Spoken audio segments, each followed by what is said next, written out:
Welcome to The Explainer. So today, we are going to dive into a pretty radical idea.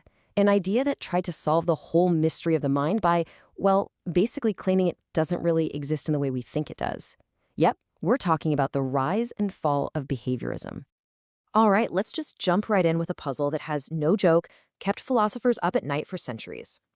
You know you have a mind, right? You feel things, you think things. But how do you really know that anyone else does? Like, for sure. So, for a long, long time, this idea, which we got from the philosopher René Descartes, was the dominant one. It's this picture of the mind as like a private movie theater inside your head, and you're the only one with a ticket. Now, you can probably see the problem this creates for science, right? Science is all about objective public observation. So how in the world are you supposed to scientifically study something that, by definition, nobody else can see? Okay, so that brings us to our first section. Let's really dig into why this whole ghost in the machine idea was such a huge headache for science. Just think about a headache for a second. For you, the experience is immediate, it's real, it's painful. You just know it's there. But if a neuroscientist is looking at your brain at that same moment, what do they see? Not the pain. They see neurons firing, blood flow changing, just objective data. It's like you're seeing the movie and they're just looking at the film projector. You're talking about two completely different things. And if you follow this line of thinking, things get, well, kind of weird. How can you ever be sure that what I call red looks the same in my head as it does in yours? I mean, maybe my red is your blue. And it gets weirder. How do you know that you're not surrounded by what philosophers call zombies? These aren't the brain-eating kind, but people who act and talk just like you, but on the inside, there's nothing. No feelings, no experiences. If minds are totally private, there's just no way to prove they aren't. So fast forward to the early 20th century, and a bunch of thinkers came along with a totally radical solution. They said, you know what? Let's stop trying to sneak into this private theater. Let's just tear the whole building down. The problem, they argued, wasn't the mind itself, but the way we were thinking and talking about it. And here's where the philosopher Ludwig Wittgenstein comes in with this absolutely brilliant thought experiment. Imagine this. Everyone has a little box, and inside the box is something they call a beetle. The catch? No one can ever look inside anyone else's box. Now think about it. If we're all going to use the word beetle and understand each other, what can that word possibly refer to? It can't be the actual thing inside the box, because that could be different for everyone. You might have a ladybug. I might have a pebble. Someone else's box might be empty. The only thing the word beetle can mean for all of us is whatever's in the box. So the actual private object inside, it just drops out of consideration, as Wittgenstein put it. It's totally irrelevant to the meaning of the word. And his big point was that this is exactly how words like pain work. The meaning doesn't come from some secret, private feeling only you can access. It comes from all the public stuff we do when we're in pain. The wincing, the groaning, the saying, ouch, that hurts. Okay, so building right on top of that idea, another philosopher, Gilbert Ryle, came along and said, our whole problem is that we're making a fundamental category mistake. We're basically trying to put the concept of the mind in the wrong filing cabinet.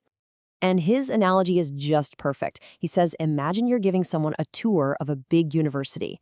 You show them the beautiful library, the busy classrooms, you point out the students and the professors. And after seeing all that, your visitor turns to you and says, okay, this is all great, but where is the university? You see the mistake, right? The university isn't some extra thing you can point to. It is all those parts and how they work together. And Ryle's big claim is that we do the exact same thing with the mind. We look at the body and the behavior and then ask, okay, but where's the mind? And that right there is the core idea of what's called philosophical behaviorism. Having a mind isn't about having some secret ghost living inside you. Nope. It's about having a whole set of abilities and tendencies to behave in smart ways, to learn, to talk, to solve puzzles. In short, the mind isn't a thing you have, the mind is what you do. Now, this philosophical shift was a huge deal. It basically opened the door for a scientific revolution that completely took over the field of psychology for the next several decades. Psychologists, most famously B.F. Skinner, just took this idea and ran with it. They said, okay, from a scientific point of view, the mind is a black box. We can't see inside it, so let's just ignore it. What can we see? Well, we can see what goes in, the stimulus, and we can see what comes out, the response. And for them, that's all that science should care about. And this became the guiding principle for psychological behaviorism.